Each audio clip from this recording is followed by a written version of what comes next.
আজ দুপুরের মধ্যে দেশের ১৯ অঞ্চলে ঝড় হতে পারে বলে জানিয়েছে বাংলাদেশ আবহাওয়া অধিদপ্তর। সে সঙ্গে এসব অঞ্চলের নদীবন্দরগুলোকে সতর্ক সংকেত দেখাতে বলেছে সংস্থাটি। শনিবার বাংলাদেশ আবহাওয়া অধিদপ্তরের আবহাওয়াবিদ হাফিজুর রহমানের দেয়া দুপুর ১টা পর্যন্ত দেশের অভ্যন্তরীণ নদীবন্দর সমূহের পূর্বাভাসে এ তথ্য জানানো হয়।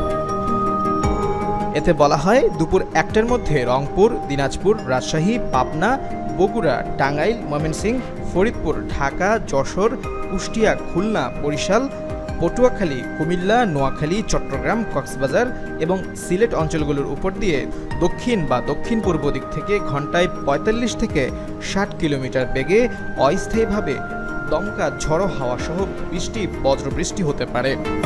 এসব এলাকার নদীবন্দর সমূহকে ১ নম্বর সতর্ক সংকেত দেখাতে বলা হয়েছে।